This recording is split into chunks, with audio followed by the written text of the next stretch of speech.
O nosso tema de hoje diz respeito à constitucionalidade dos tratados internacionais.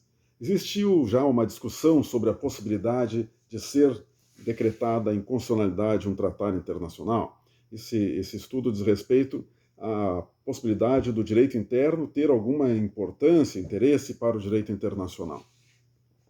O fato é que existem várias posições a respeito da matéria.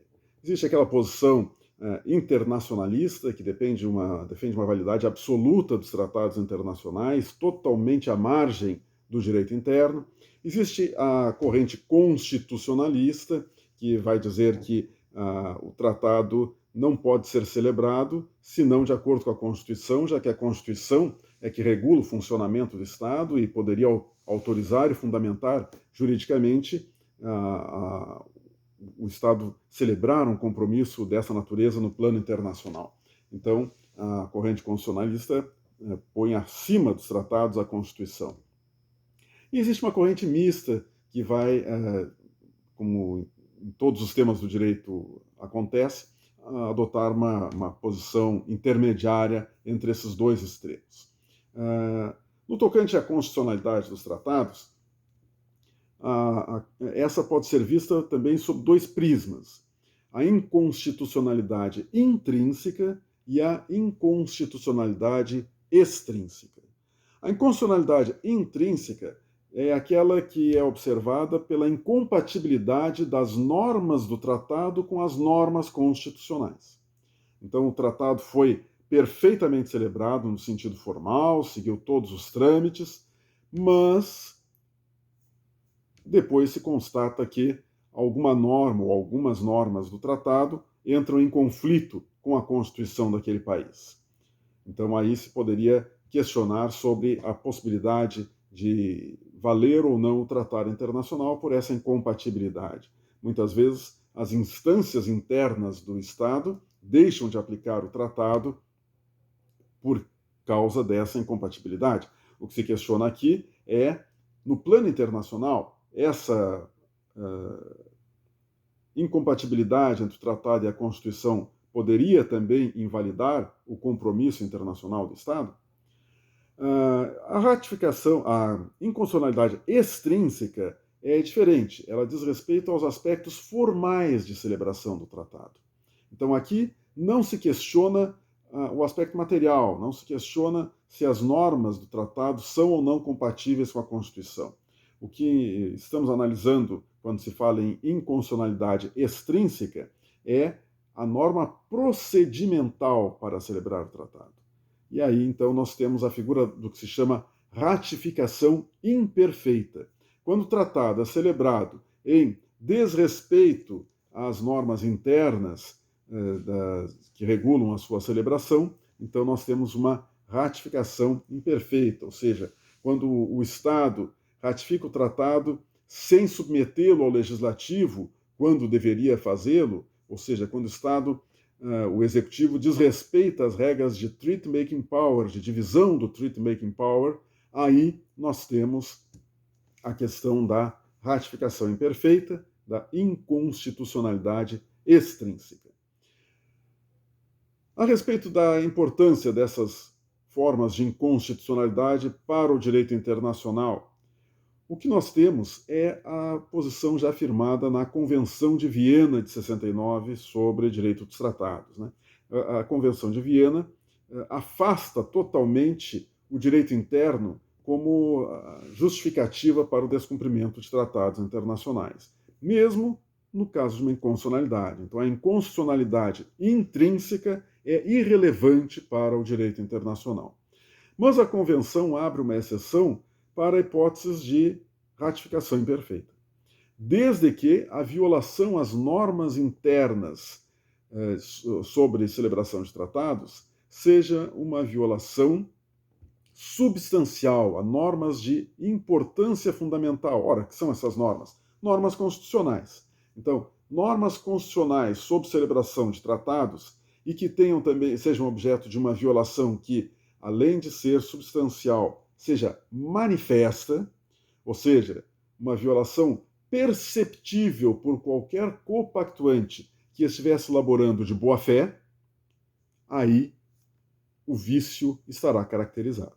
Então aí poderemos ter a nulidade desse tratado decretada. O Estado deverá arguir a nulidade do tratado em razão da ratificação imperfeita, quando essa imperfeição for por uma violação substancial à norma constitucional e quando esta violação for manifesta, ou seja, de fácil percepção pelos copactuantes.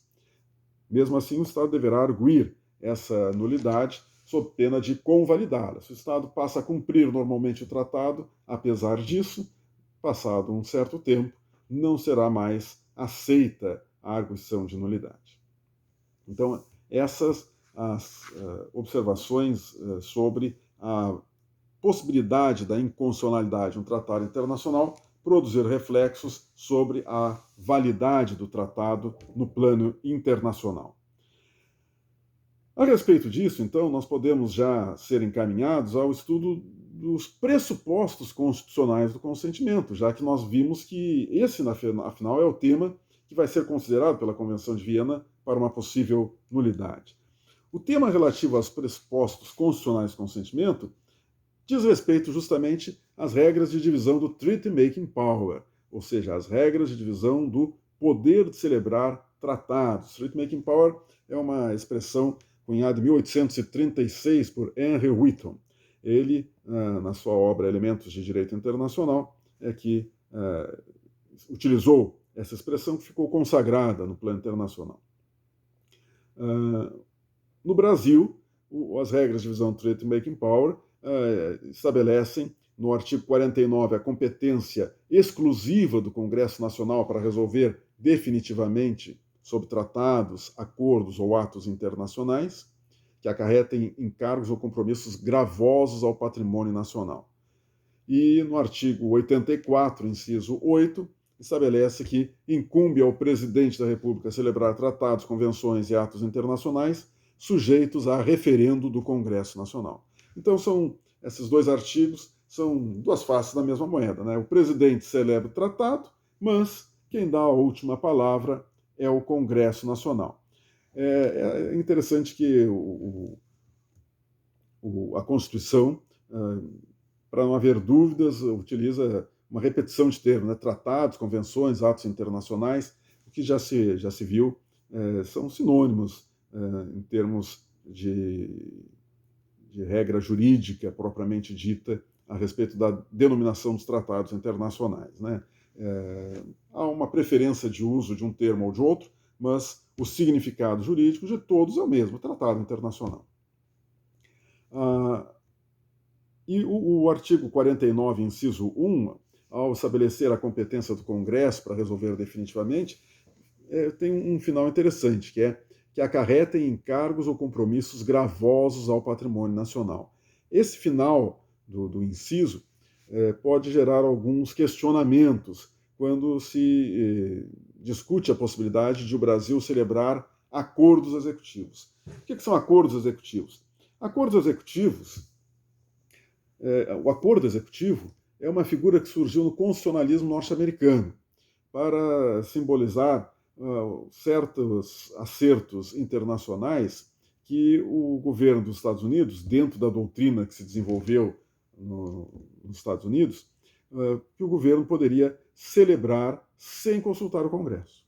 Como a Constituição diz que os tratados, treaties, deveriam ser submetidos ao Senado, lá é só o Senado que se manifesta sobre os tratados internacionais, se eles chegaram à conclusão de que acordos não seriam a mesma coisa que tratados. E, portanto, certos acordos executivos poderiam ser celebrados apenas pelo Poder Executivo. Por isso, o qualificativo de executivos ao termo acordos. Ou seja, seria aqueles termos em que o presidente da República tinha na sua competência decidir isoladamente. E aí, portanto, não é porque ele resolve fazer isso em comum acordo com outro Estado que precisaria submeter o tema ao Senado. Então, daí a questão, por exemplo, cooperação militar é uma questão que está afeta a competência exclusiva do presidente da República. Então, os Estados Unidos podem fazer acordos de cooperação militar sob a forma de acordos executivos. Então é uma doutrina que surgiu lá naquela terra. E se pergunta se o Brasil pode fazer também acordos executivos. Boa parte da doutrina diz que não. Depois da Constituição de 88, com esses termos, não há acordo executivo que possa ser submetido no Brasil. Francisco Rezec aponta algumas possibilidades, mesmo depois de 88. Primeira possibilidade, como subproduto de um tratado. Então, houve um tratado anterior que fazia previsão de acordos complementares, por exemplo, o Tratado de Previdência Social entre Brasil e Argentina, fala ali em ajustes administrativos. Esses ajustes, então, seriam celebrados apenas entre o governo brasileiro e o governo argentino, sem a participação dos parlamentos. Isso seria um exemplo de aprovação prévia, presumida, quando o acordo seguinte seria um subproduto do Tratado Internacional. Ao aprovar o tratado que tinha essa previsão, estaria automaticamente autorizado o executivo a celebrar certos acordos. Então, seriam acordos executivos nessa hipótese. Para evitar a existência desses acordos, o nosso Congresso desenvolveu, em tempos mais recentes, a prática de, mesmo quando o tratado faz esse tipo de previsão, condicionar a celebração do tratado à posição de uma reserva, esclarecendo que mesmo os acordos complementares precisarão ser submetidos ao Congresso. Isso é uma prática que o nosso parlamento tem adotado. Mas é uma hipótese teórica de ocorrência de acordo executivo. Uma outra possibilidade seria como expressão da diplomacia ordinária. Como expressão da diplomacia ordinária, nós temos duas possibilidades de acordos executivos. O primeiro, um acordo para a interpretação das cláusulas de um tratado existente.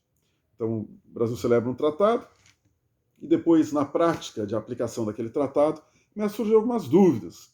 E aí o Brasil, então, poderia celebrar um tratado com os seus copactuantes para dar o real sentido daquelas normas. Então, esse acordo, como a interpretação dos tratados, a aplicação dos tratados, pertence à competência exclusiva do Executivo, não haveria necessidade de consultar o Congresso para fixar essa interpretação apenas com um acordo com os seus parceiros, evitando futuros inconvenientes e controvérsias internacionais.